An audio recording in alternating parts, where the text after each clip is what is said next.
Hi Gemini, this is Jov. Welcome po sa ating channel.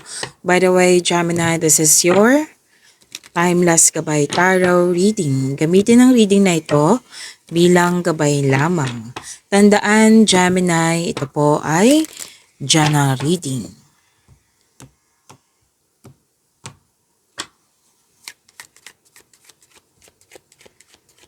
Mga parating po para kay Gemini.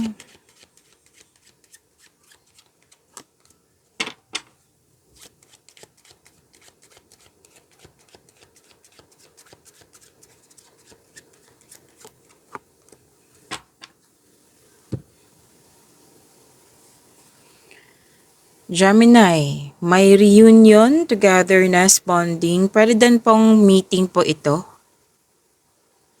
Yes. Meeting, conversation, nag-uusap. May nakita din akong energy dito, nagkaroon ng negotiation.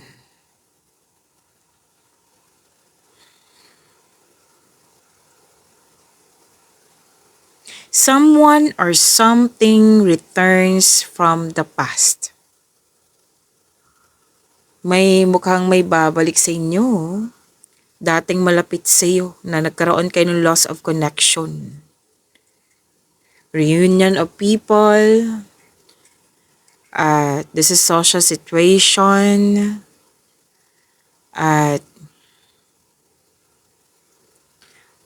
Wow, this is recovery. May recovery po dito. Positive outcome, claim, recovery, claim, healing, claim. Yes po.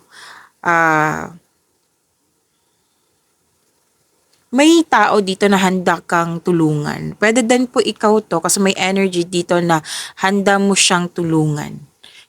Opo, nag-volunteer or may nag-volunteer para sa iyo. A loyal person.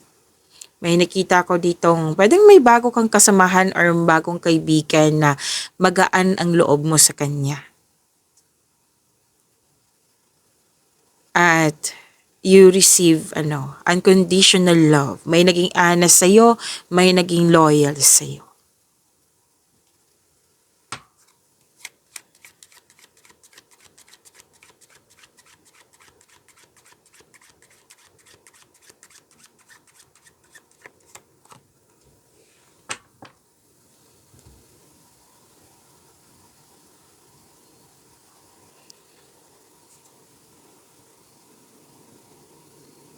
Tatlong card po nagsabi dito na maraming ang kausap. Tapos may nakita ko dito Gemini na bumubuo ka ng plano. Malalim din ang iniisip at the same time. Kasi gagawa ka ng desisyon. Some of you hindi pa makagawa ng desisyon, kaya nagagather ka ng factual information. Like kausap mo yung mga taong malapit sa iyo. This is the thinking process. Pwedeng nag-self-study kayo. Pwedeng nagtanong-tanong kayo dyan na ano yung experience mo sa ganitong sitwasyon or bagay or sa isang tao. Yan. You're meditating on your problems. Digesting information. So, this is a form of daydreaming. Maraming iniisip. May intention ka, like planning na may kasamang aksyon. Binigyan mo talaga to ng time. At ginagamit mo yung talino mo.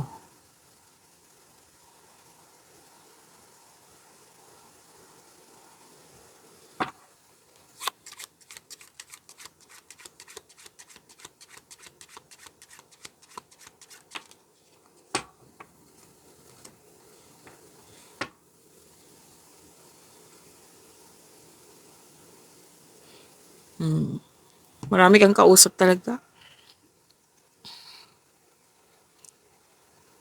May nakita ko dito na masusunod yung desisyon mo.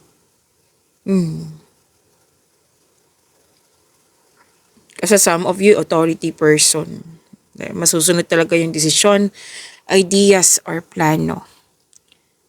Tandaan nyo yung sinabi ko kanina na tanong ka sa mga tao na anong yung experience mo sa ganito. Kasi you're weighing the pros and cons in a situation ba? Opportunity, bagay ba to? Yan. May itetest ka nga Itetest ko to kung effective ba.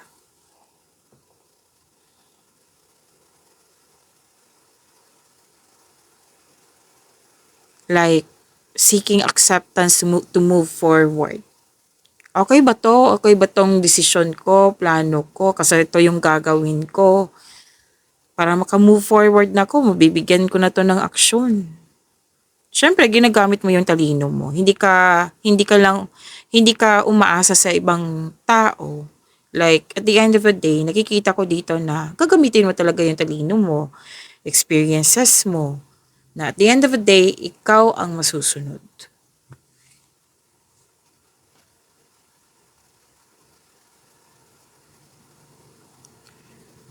So, tatlong card po pala, nagsabi dito na may negotiation. Pwede din,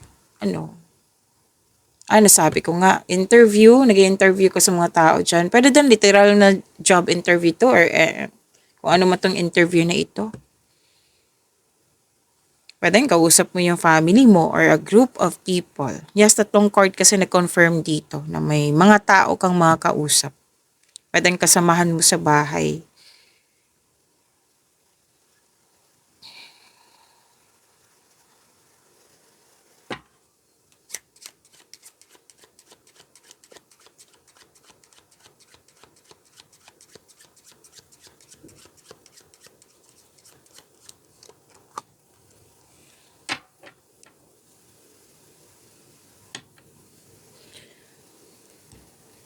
Napanood nyo na ba, Gemini, yung weekly gabay tarot reading nyo? Uploaded kahapon. Kung hindi pa, hanapin nyo po sa channel natin. Andito lang po, kaka-upload lang po kahapon. And that is your weekly gabay tarot reading. Kasi napaalala ko to correct me if I'm wrong, na may hinihintay ka na kailangan mong hintayin. Kailangan habaan ang pasensya. Huwag nyong hayaan na mainip ka. Kasi ang kasunod nito, disappointment na hanggang sa mag-overthink na kayo or matitrigger yung anxiety mo. So, wag mong hayaan na mangyari to. Okay? Habaan yung pasensya nyo po. Kasi may nakita ko ditong pwedeng nagkaroon ng bad mood kasi may nangyari na hindi pabor sa'yo or naiinip ka kasi may hinihintay ka. So, this shall pass. A temporary state of mind. Meaning to say, ma-overcome mo rin yan. Pero sana, wag niyong hayaan kasi alam niyo naman yung disappointment, diba? Magkakaroon niya na mood swings, yan. Magkakaroon niyang, anong tawag dito? Blockages. So, wag niyong hayaan. Maintain niyo po yung positive thoughts, positivity, para maganda yung flow ng energy. Kung pwede po, kung gusto niyo.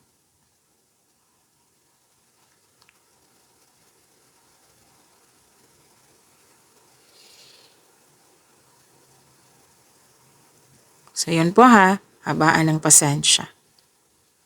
May naalala din kayo na loss of connection dito. Pero nangyari na to sa nakaraan. Na may pagsisisi. Baka ito yung dahilan na nagkaroon ng mood swings. Yan.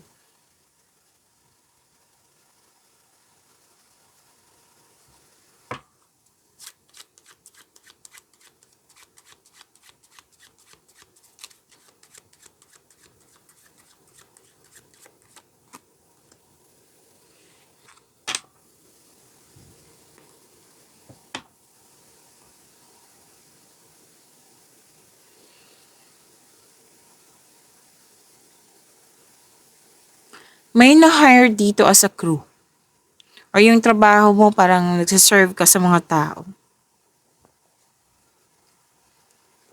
Submission. May tinatapos ka para ma-serve mo sa kanila.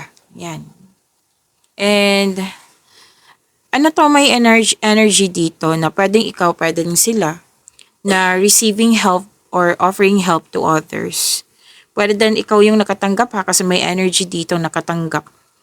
And pwede din na may energy din dito na ikaw yung nagbigay ng tulong, nagbigay ng service.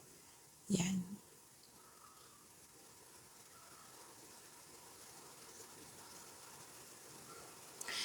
So, makaka-receive kayo ng regalo.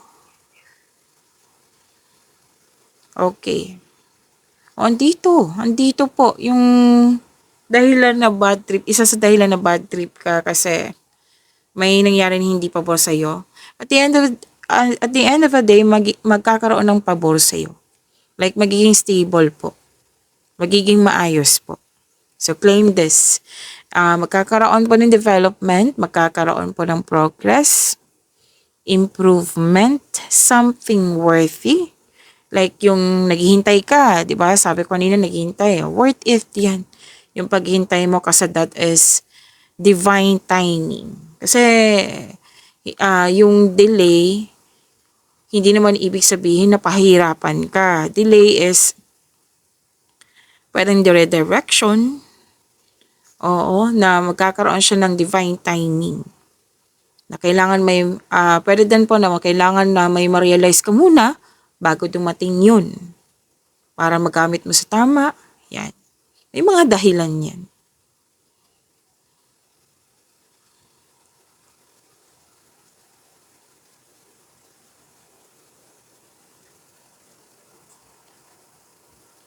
At sabi din dito, I think lumabas din ito sa inyo sa weekly. Correct me if I'm wrong, ha? Pwedeng ikaw, kasi may energy dito na ikaw yung nag-advise. May energy din po na ikaw ay nakatanggap ng advice na magpa-check up sa doktor, na kailangan mag-take ng medicine, pwedeng doktor po kayo, may dito, usapin tungkol sa health condition, need for care, need for emotional or physical healing. Pwede din emotion to, emotional, na pwedeng nabibigatan na kailangan ng tulong. Kailangan mo nang tulungan yung sarili or tulungan na niya yung sarili niya. Magkamalito kayo ha. May energy po na ikaw yung nagsabi, ikaw yung nag-advise. May energy din po na siya yung nag-advise sa'yo. Let's say, para maintindihan lalo, yung common example, nag-advise ka sa isang tao na madali ka ma-drain, baka kailangan mo ng vitamins. Pero magpa-check up ka sa doktor para mabigay yung tamang vitamins for you. Yan. Okay?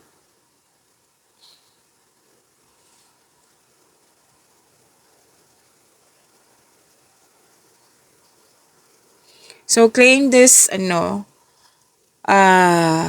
cards na kasi nagsabi dito na regarding sa burnout, pwede din nagkaroon ng delay, na naiinis ka na kasi may delay nga. Diba, sinabi kanina, 2 card kasi nagsabi dito. Pwede naapektuhan ka, na bad mood ka na, or pwede din na you're not feeling well, or yung taong yun, na hindi siya feeling well. Health concern nga. And 2 card din mismo nagsabi dito na huwag kayong mag-alala kasi may recovery, may healing akong nakikita dito sa 3 card.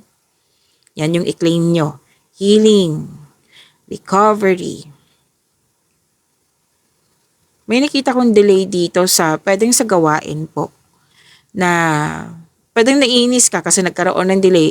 It might be na burnout ka na sa dami ng gawain. Like, aminado ka naman na yung pwedeng lack of time of management kasi. Tapos, pero gagawin mo to. Matatapos din po. Kasi nakikita ko kanina, nagsiserve ka may submission. Tatapusin mo siya. Yan. May nakita din na akong trabaho ginagawa. Okay? And after nito, magpapahinga ka, rest day, vacation, basta magkakaroon ka ng time for yourself, and this is good. So, claim recovery, healing, and yung completion sa inyong mga ginagawa.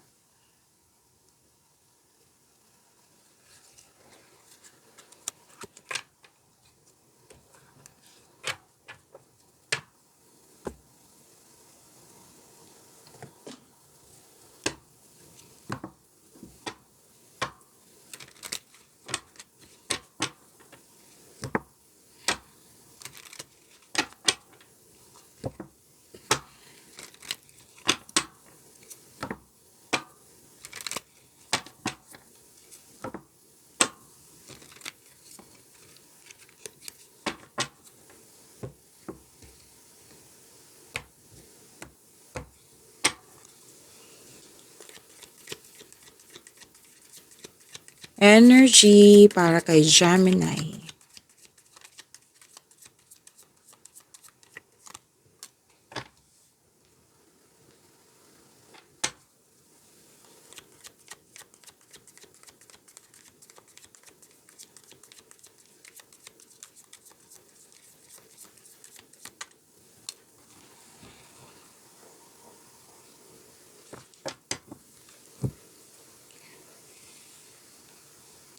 Gemini, maraming salamat po sa mga hindi nag-skip ng ads.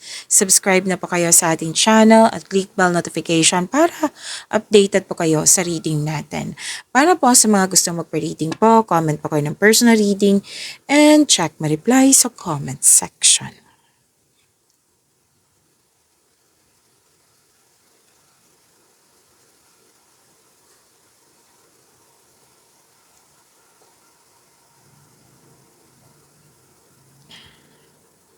Uminom lang po ako ng tubig. Okay.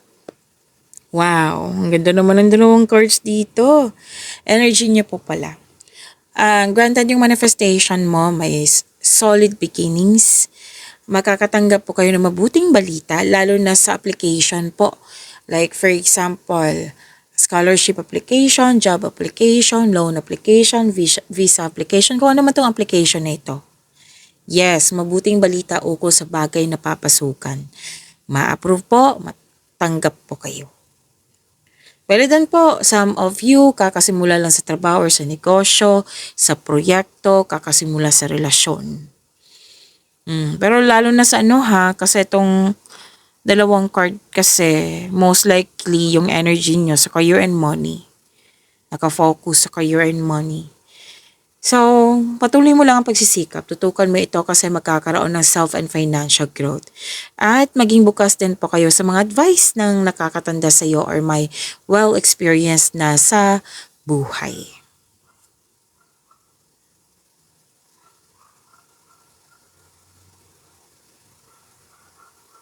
So, love is blooming. And sa mga single dito, date to marry na kayo. Ayaw mo mag-aksaya ng oras. Basta date to marry. Nag-decide kayo. And may nakita ko ditong gumagawa kayo ng plano. Which is lumabas kanina, diba? Lumabas din siya sa tarot cards nyo. Gumagawa ka ng plano at galingan nyo para magtagumpay ito. Kasi may masaganang panimula dito sa mga ginagawa mo. And some of you, dina-develop nyo po yung hobbies nyo, yung skills nyo, para magamit nyo as dagdag income. And you are very tutok sa inyong mga ginagawa dyan. You are putting effort without rushing, na hindi nagmamadali. This is good kasi para iwas din burnout, diba? So, hindi kayo nagmamadali and this is good.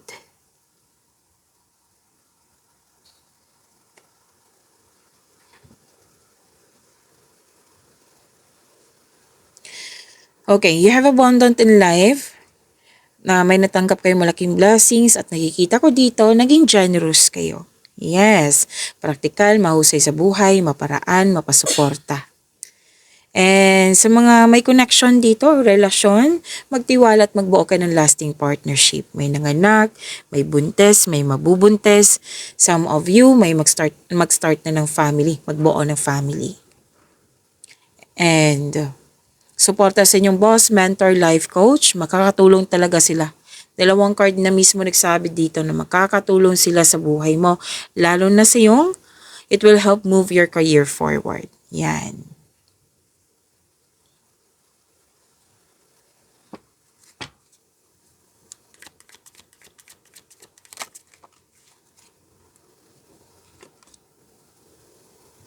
Okay, I don't read,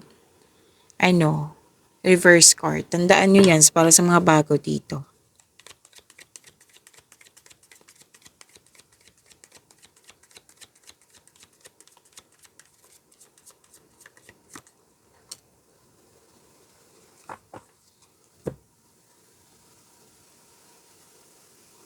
Sa career and money,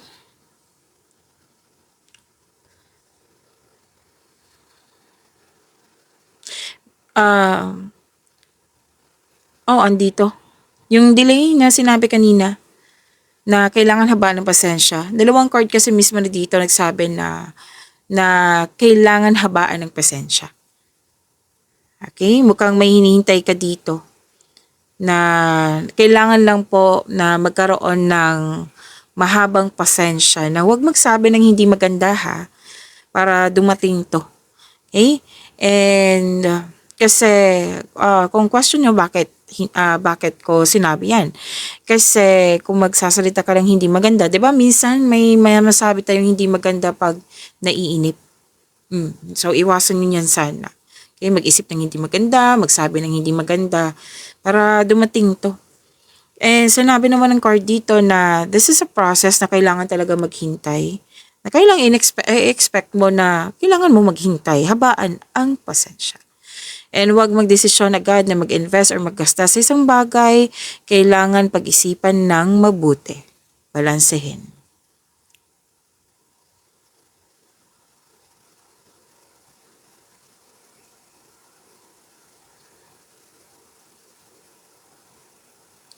Okay, may nakita akong toxicity dito. Ang unang sinabi ng card mo, umiwas. Umiwas sa kanya. Okay? Kasi makakastorbo to sa inyong mga gawain. Umiwas po.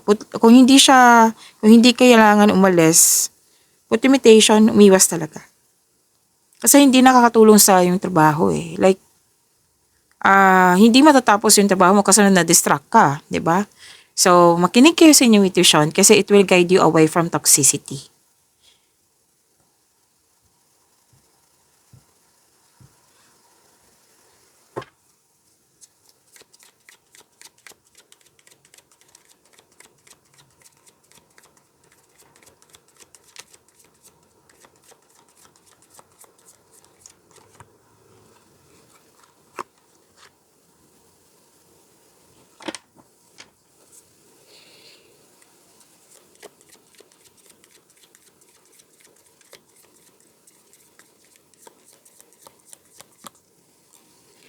Nakuha mo si Wheel of Fortune. Wow, claim.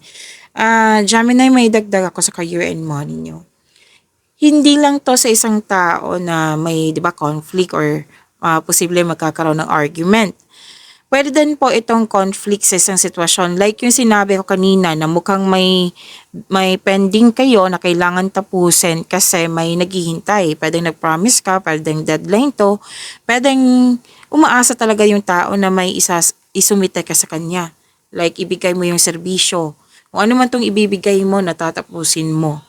So, sabi ng card na wag niyong hayaan na ma-distract kayo. Instead, mag-focus kayo sa mga ginagawa nyo, which is, alam kong makakaya mo. Kasi nakikita ko dito, hindi ka nagmamadali. Nakafocus ka sa mga gawain mo. Di ba sabi kanina? Matatapos mo rin yan, ma-overcome mo rin yan.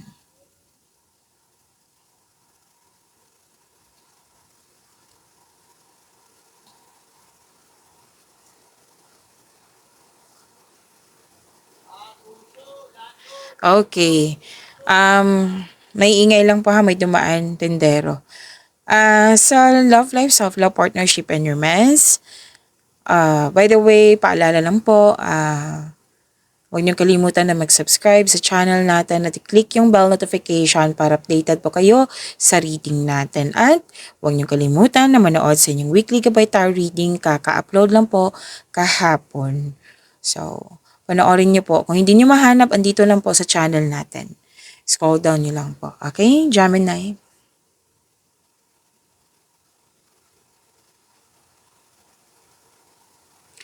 Ang dalawang card na ito nagsabi na may success, may enjoyment. Yes, you're happy. Okay? Kung kailan nyo ito napanood, this is your lucky day. Sa mga single, you've been doing a great job to love yourself.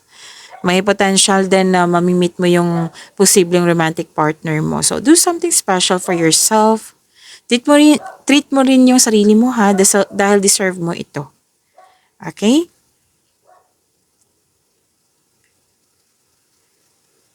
Sa buhay mag-asawa, sa mga relasyon, may nag-decorate or may nag-renovate ng bahay.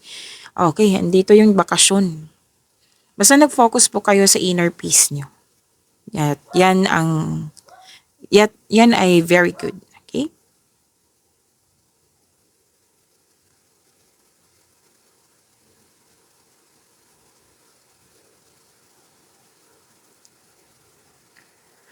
Okay, so dalawang card po mismo nagsabi dito na may chances na mamimit mo yung new romantic partner mo.